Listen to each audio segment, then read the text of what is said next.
What is going on, guys? I hope you guys are having a fantastic day. Let's just go ahead and get straight into it. So today's video topic, what plays am I making right now, where I just transparently tell you guys exactly what I'm looking for, exactly what I'm buying right now, and I actually follow through with those purchases rather than just talk about them. I think one of the biggest things that we see in content creation is pure speculation based with no action taken, and a lot of people saying that they think, a certain set is going to do certain numbers, and that's all of their content. I want to make content that's based on investing in the hobby, but I also want to put my money where my mouth is. And I understand that it is much easier to make content advising people than it is to actually buy these products. So I will give credit to people just talking about products and talking about sets that they would invest in. Even though they're not buying those sets, I understand this stuff can be very expensive. But I'm going to tell you guys some purchases that I recently made because I think right now is one of the best times to be buying modern sealed product. And mainly Sword and Shield. And the reason for this being is a lot of this stuff is either 2 or 3 years old at this point. It is very close to being taken off of Pokemon Center, in my opinion. I think the clock is ticking as far as that goes. And while I don't want to induce any kind of pressure, I talked about this in yesterday's video that, I don't want to incite FOMO, and I want people to be patient with this stuff and exercise some caution. But I do think there's just a little bit of urgency with some of these sealed sets that are no longer going to be available on Pokemon Center, which means they will only be available secondhand on the market from other people, other collectors, other sellers, vendors, what have you. So, a couple pickups that I made recently. Now, I'm going to start with the stuff that everybody is talking about, okay? Also sets that I like, okay? These are the obvious choices, right? Silver Tempest, Brilliant Stars, Lost Origin, okay? These are the obvious choices right now. These sets are still available. They're still on Pokemon Center. They might not be on Pokemon Center very long. I had a little bit of a freak out yesterday when I tried to buy Brilliant Stars and Lost Origin on Pokemon Center. It wouldn't go through, and I thought, this is it. I lost my chance. It is what it is. But today, for anybody who had issues maybe yesterday, I think they had really high sales volume, but I was able to get those orders in today, which hopefully I don't get some kind of cancellation or some kind of response that's like, hey, sorry, we had to cancel this order. We no longer have this product in stock anymore. But for those of you, if anybody had issues checking out yesterday on Pokemon Center, you might want to try again today.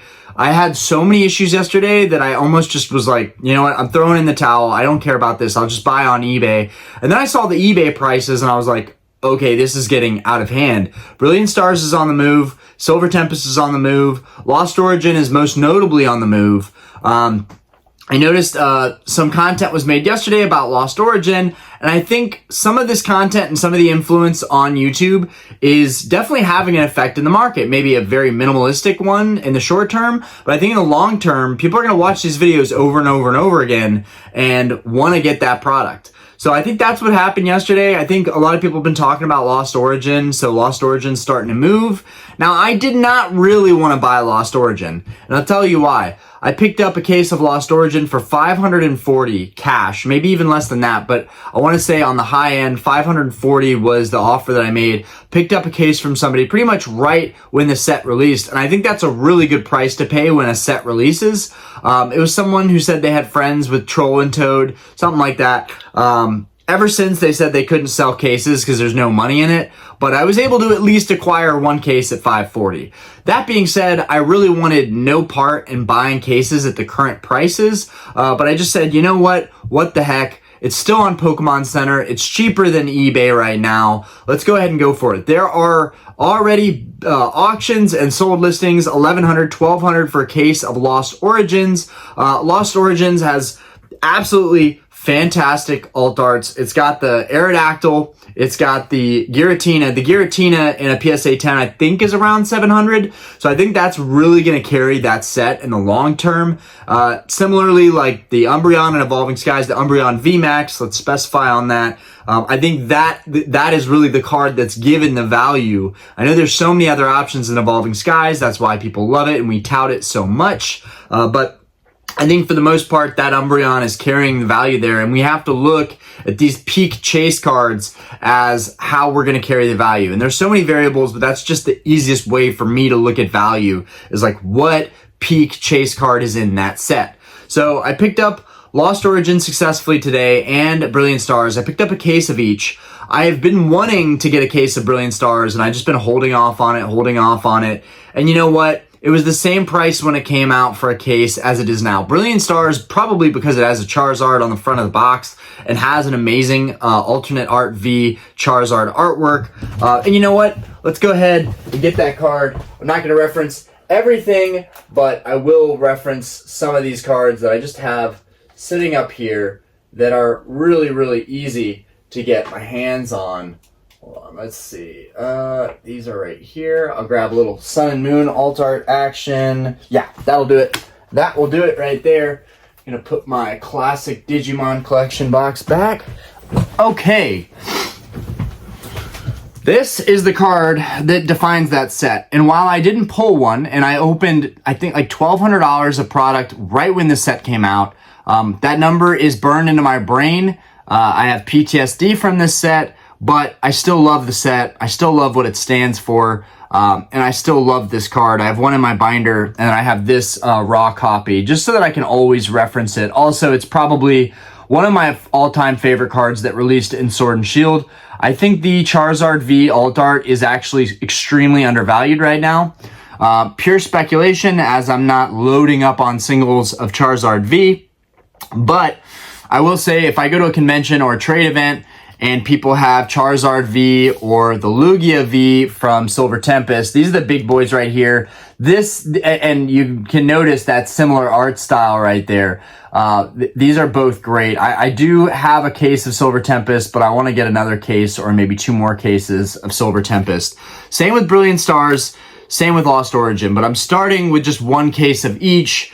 And then, you know, I need to prepare to tell you guys what I did. Instead of buying more cases of the sets that are already popular, I did something that I consider to be contrarian investing. I invested in a set that I think is undervalued, that I think is way underpriced, that I think has sat long enough in the $80, $90 range and is still kind of in the $90 to $100 range, and I pulled the trigger on a metric ton of it. Well, for me personally, as a regular collector, as a small fish, I think that I bought a lot of this product, and I'm going to get into that in a second.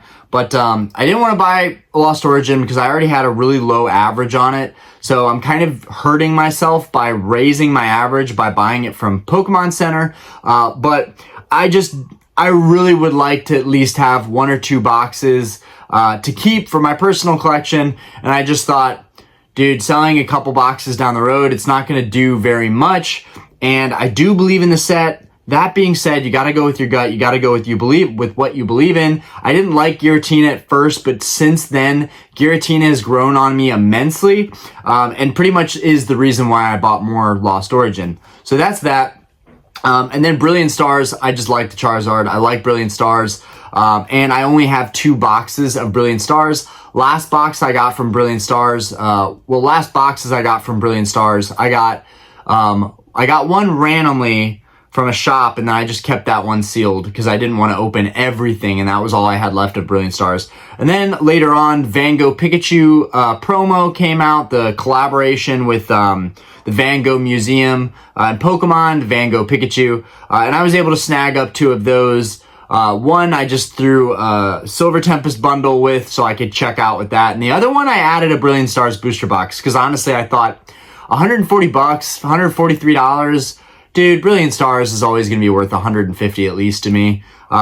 So I bought that, and yeah, that was all I had. So I knew I wanted to add to my my position on Brilliant Stars. I think Brilliant Stars is probably one of my all-time favorite sets from Sword and Shield, just because of that Charizard card, which I know sounds stupid, but it's just how I feel about it. I really, really like Brilliant Stars. I think Brilliant Stars is going to do very well down the road because people will look back to that box and be like, there is a sick, modern Charizard alt art that I want to pull from that set.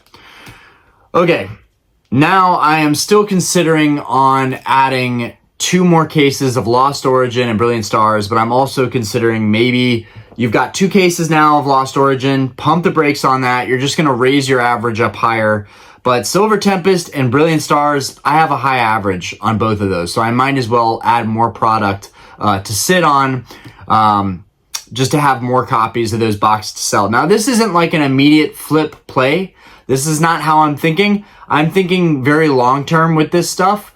Again, I always reference Evolving Skies. It's at a peak price point right now, which makes sense for me to sell. And I have thought about selling, but at the same time, I did all of this stuff knowing that I wanted to hold on to all these products. So I am going to stick to my gut here, even though this is not something that I find very entertaining. This is very boring. This is not sexy. This is not fun.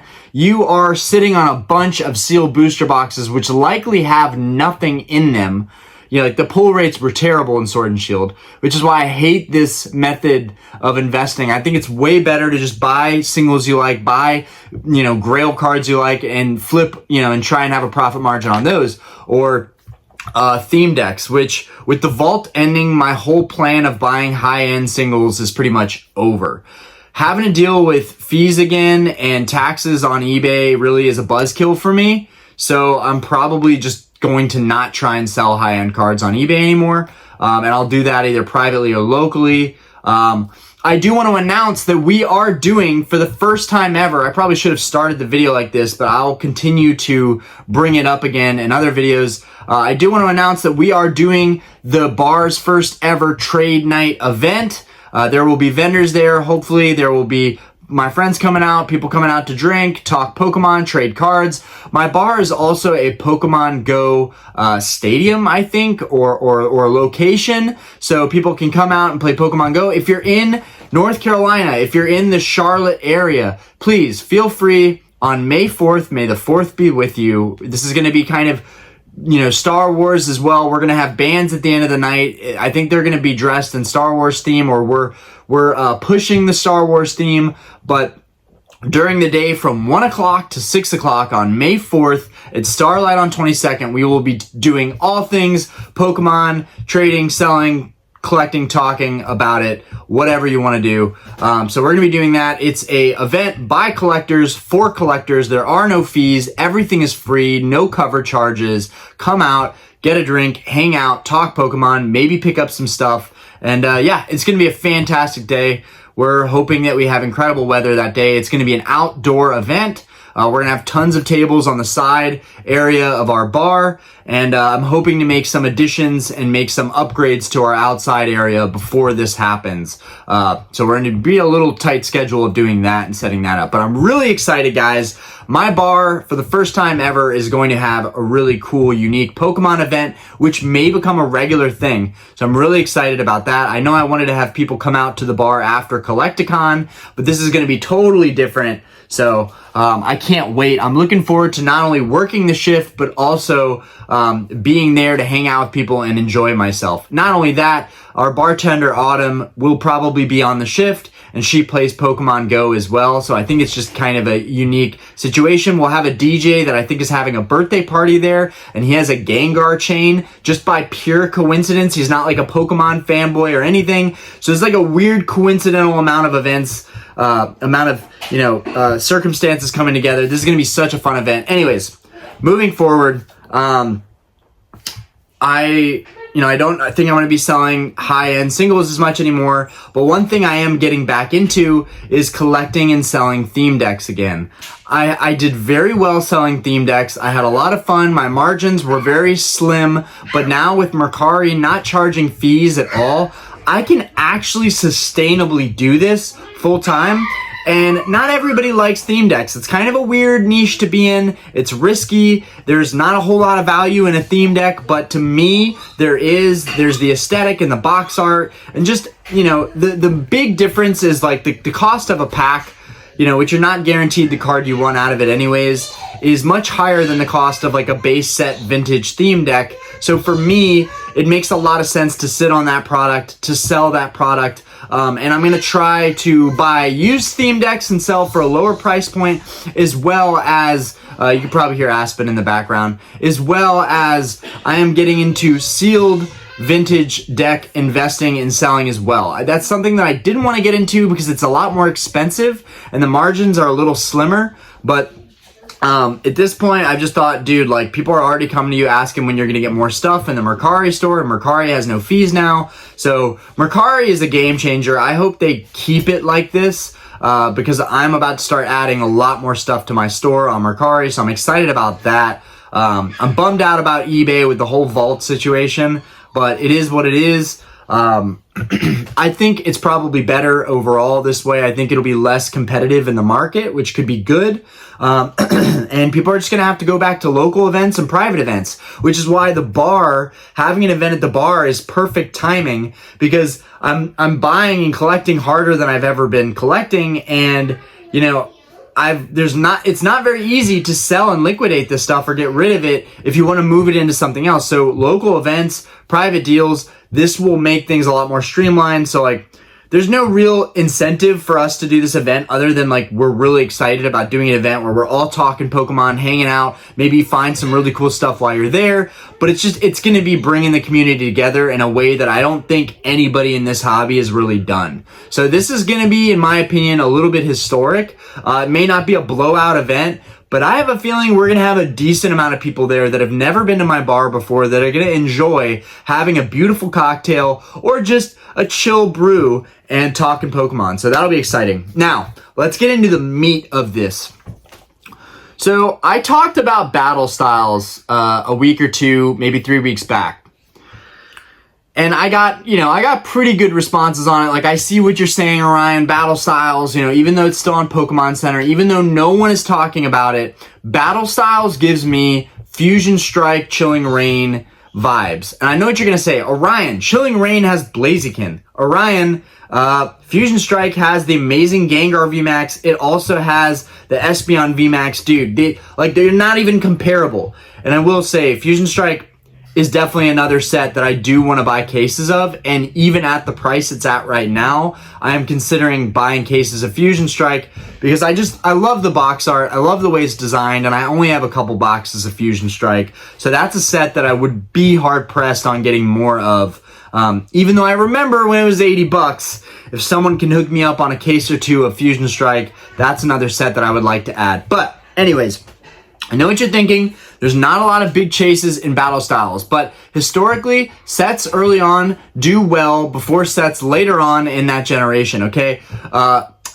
Sword and Shield base, already doing really well. Rebel Clash, already doing really well. Rebel Clash was literally dubbed Rebel Trash, and then Sword and Shield really has nothing going for it, in my opinion. So you have two sets that are already like $200 a box right now and have nothing really going for them.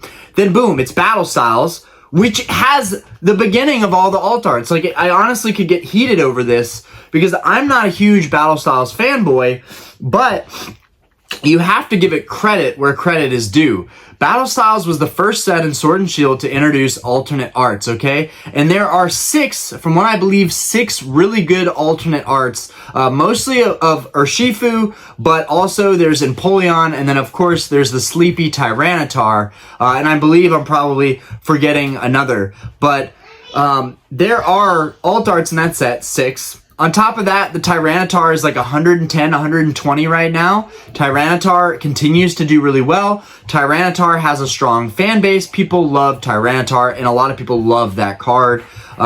So all that being said, I think the value is in that card for me. That card being 115, 120 right now as a single, that card is encouraging for me to go after that box and get it at the single price, okay? The single is going to be capped off, but the sealed booster box is going to rise in price. Now, again, this could be a complete mistake. I could be making a huge mistake here and I won't know until time passes. But I don't think I'm making a mistake here. I think I'm sticking to my guns, and instead of buying another very expensive Grail card that I really should go after because the clock is ticking, I like some reason just pivoted full tilt into this set.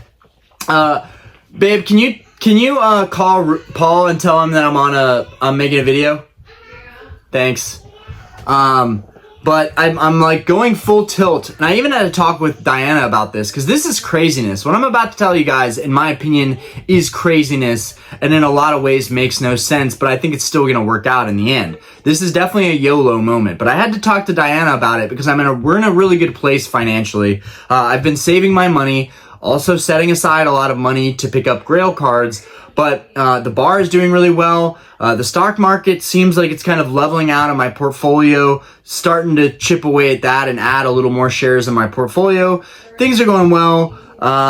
And you know, right now I have no debt on my credit card. So it's like, really, it's just like me to take a situation where things are going well and very calm and very peaceful, and of course add stress to my life and add another thing like some risky bet, you know. But it's about practicing what I preach and putting my money where my mouth is. A lot of people are saying do this, do that, you have to pick this up now. Those people are not actually making those plays, okay? A lot of those people are making content out of those plays, getting ad revenue from those plays, myself included. This is a perfect example, but at least I'm actually doing what I said I was gonna do. That's very, very important to me. For people that are viewing my channel and looking for advice, if I'm not willing to take my own advice, why should you? And at the same time, if I'm willing to take this bet, maybe you should too. Now, obviously, by the time this video goes down, the market's not going to change at all, and the market probably won't change even after this video is made. This is not a pump video. I plan to sit on a lot of this product. I may unload one case over time very slowly just to see how it is selling booster boxes. If you can sell modern, if you can make this a sustainable thing, it'll be, I'm very curious because I think this is going to be harder to do than people talk about. But I'll probably unload one case and then keep the rest. I bought 7 cases of battle styles. I literally almost stuttered there because it's ridiculous. I bought 7 cases of battle styles. Like, I just did that. Instead of investing more money in sets that are already doing a little bit better and already way more popular and have cards that are arguably way more chase worthy, I went into a set that I think is historical. It matters because it was the first alt art set. And I've got this Tyranitar here just to remind you guys that this Tyranitar was cheapy too, from Sun and Moon, and now this Tyranitar is doing numbers, okay? Now, this Tyranitar looks a lot cooler, and also I bring this up to say that we all know that Battle Styles was not the first time they had alt arts, okay? Sun and Moon, these are the real alt arts, okay? These are the real first alt arts, in my opinion. I think everybody will agree with that. I'm not sure what else you would even call them, but yeah, these are the first alt arts in the hobby. But my little Tyranitar guy there, just seeing the growth on that card and how well that card's done over time, I think that this being the first like alt art set in Sword and Shield technically is going to be historical. Also, the time frame of it, the set is 2021. We're in 2024. We're in Q2 of 2024 right now. We're in mid Q2, tail end of Q2 2024 right now. So it's been 3 years and some change right now. This set is almost 4 years old, and from an $80, $85 price point, which it sat at for a very long time because it was a heavily printed set, $85 now, it's around the $90, $100 mark. It hasn't moved much. There has been very little growth on this set, but it just doesn't make sense to me. And maybe people will flame me in the comments, rightfully so. If I made a huge mistake here, please let me know why I made a huge mistake. I don't think I made a huge mistake, and I think it's going to pay out regardless, just because in the long term, sealed booster boxes tend to do well. this is not going to be an overnight thing. I think in the next year, I'm going to see some decent gains, and I can report back on how this set is doing. Should I have done this? Would I do it again? And should anybody be buying heavy into cases of Sword and Shield products, at this time down the road? I'll speak on that down the road. If the set doesn't move much in a year, 2 years down the road, then my gosh, I'll admit that this is my heaviest bag. I'll make a video a year or two from now saying this is the heaviest bag I've ever had in Pokemon was Battle Styles, and here's why. But for now, I believe that there's good alt arts. It's a historical set. It's got the time frame where it's aged like a fine wine, and also once product technically clears out a good bit on eBay and TCG Player, that's when you're going to see product clear out, in my opinion, on Pokemon Center. So Battle Styles is still readily available on Pokemon Center. God only knows how much stuff is on Pokemon Center. Who knows? Even at retail, for the price that I've bought in with tax, I'm at like $115. So even at retail, if I sold this online for the MSRP and matched Pokemon Center's price of $143, I would essentially be at like, I want to say at like $120. Like I would be making nothing, or I'd be at $115. I'd be at like break even after the fees on eBay and whatnot. But essentially, I think once the product of Sword and Shield completely cleans out on Pokemon Center, it's going to be craziness probably for those sets, because people are going to assume things, even though there's still tons of product out there, guys. Like, there's no rush here. I'm just saying what I did. And I'm trying to be fully transparent here.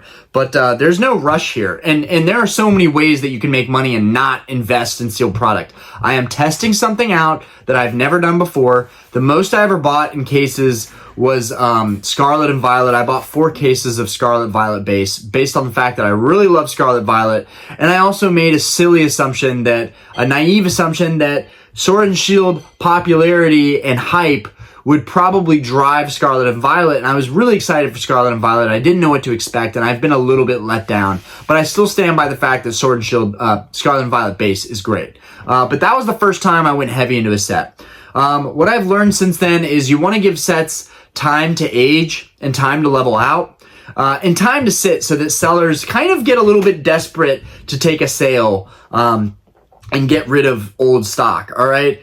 When everyone's biting at stuff right when it releases, you're usually paying too much, and then, a year, months, 2 years, 3 years go by, the set doesn't really move very much. Basically, the reason this is different with Battle Styles for me is because I'm buying at a point where I think it's right about to move. I think Battle Styles is right about on the cusp of making a move, and all your options are at like 115, 120 across the board. So I know that I'm like pretty much at the bottom.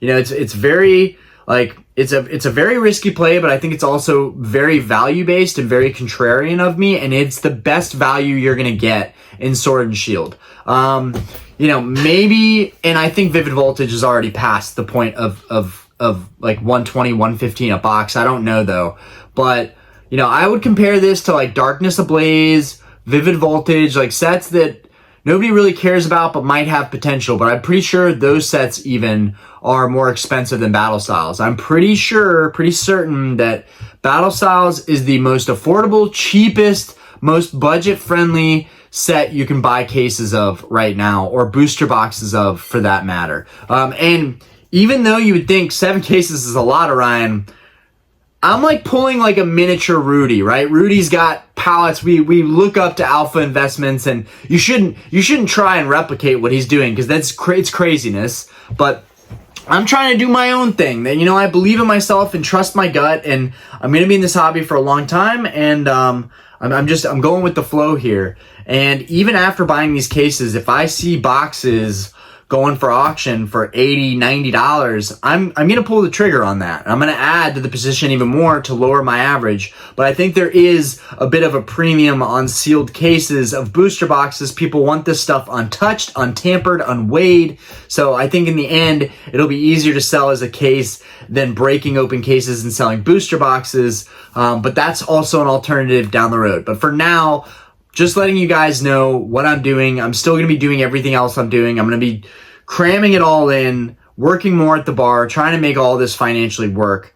I'm doing backflips in my head, like mentally, like this is going to work out. Like I was this close to buying a first edition Charizard. It was a PSA 8.5 and it went back onto the market and he had to liquidate it fast. I meant to talk about this in the other video. Maybe I did and I already forgot. But because I didn't buy that card for all that money, which if I'm going to spend 10 grand plus on a Charizard, it better be a really nice condition Charizard. I better be happy every time I'm looking at it. And a friend of mine made that point to me. A couple friends made that point to me. And I decided, you know what?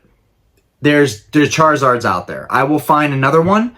And if it comes up for auction and I'm pressed, you know, I'll pull the trigger. And hopefully the vault will still be around and I can save money on taxes that way. But in the time being, I just thought, I sold my other first edition Charizard. I didn't buy another one. I have no debt. You know, I have time to actually invest in modern sealed product, which everybody seems to be talking about right now. So for me, it came down to the clock is ticking. Orion's getting a little bit of FOMO. And you know what? Battle Styles looks like it's the best value. Let's do it. Let's do it. And yeah, so I bought a bunch of Battle Styles. Y'all are now, you know, seeing someone actually say what they think is going to happen and actually act on it. And I think that that's really important. And I think that creators should, you know, try to do that more. You know, I will admit there is one part of it that I'm sure will be seen negatively by some people. People are going to say, well, people like this buying out the market. Guys, me buying 7 cases means literally nothing, okay? Like, there is so much product out there. I just thought this is a decent price point. Buying cases is the best way to get my cost average down, and that's what I did. There's plenty of product out there. Price probably won't move very quickly. Might not even move for a year, but we're gonna see what happens. I'm gonna hold on to this, and I'll report back with you guys. But, you know, I understand that some content creators could easily be like, I think this set's gonna move, and then they could buy, you know, a pallet of cases, and that could change the market. You know, people's perception of what's going on turns into reality, and then they panic and they FOMO and they buy into stuff. And I don't want people to do that are watching my videos. I want them to see that I'm willing to take these risks and see how it plays out and report back to you guys. But I'm also transparently telling you what I'm doing so that no one's like, Orion, like you do all these videos, but you couldn't tell people that you were going to buy all this stuff and say what your strategy is going to be moving forward. That may have helped other people make decisions based on that. So I want you guys to think for yourself, look at the alt arts and battle styles, look at the price of battle styles comparatively to, you know, all these other sets, mainly Lost Origin, Silver Tempest, Brilliant Stars, and say, is it worth the savings here? Or do I stick with something that I feel better about holding on to? Because trust me, I would feel better about having Lost Origin, Brilliant Stars, and Silver Tempest any day of the week. Astral Radiance as well. Fusion Strike as well. Any day of the week. And I'm not mentioning Evolving Skies because it's too expensive. Any day of the week over Battle Styles. But the reality is that these sets are about 30% more cost-wise than Battle Styles. So to me, it makes more sense to go with a set that has more value and potentially more growth associated with it. And more room to run. Might not run as high. That's not what I'm going for here. I'm just going for something that I could get more of, get a good value on, and then make some type of gain whatsoever. Anyways, that's me tuning you guys in on everything. I'm still going to be buying and selling theme decks on Mercari, so that'll be fun. I've got a lot of stuff coming in, some stuff new for me, some stuff for you guys. I've got some sealed, really nice mint condition stuff that was just broken out of a case, and I've got some used, more battered, beaten stuff, but there's gonna be a good price on that stuff. And a lot of people end up buying my used theme decks because it's just, there's a better value there. So anyways, full transparency here. That's all I wanted to do, talking about the plays, because tomorrow, God forbid something else comes up that I have to rant about, but tomorrow I am planning on doing a mystery mail day video. We haven't done one in a while. I've got some stuff to show that I've added to my big Grail collection goals. Some stuff crossed off the checklist, so we'll go over that tomorrow. Really excited for that. And thank you guys for watching, supporting the channel as always. I look forward to hearing from all of you on this topic and see if everybody just thinks I am a complete idiot for buying battle styles. Here we go. All right. Peace, guys.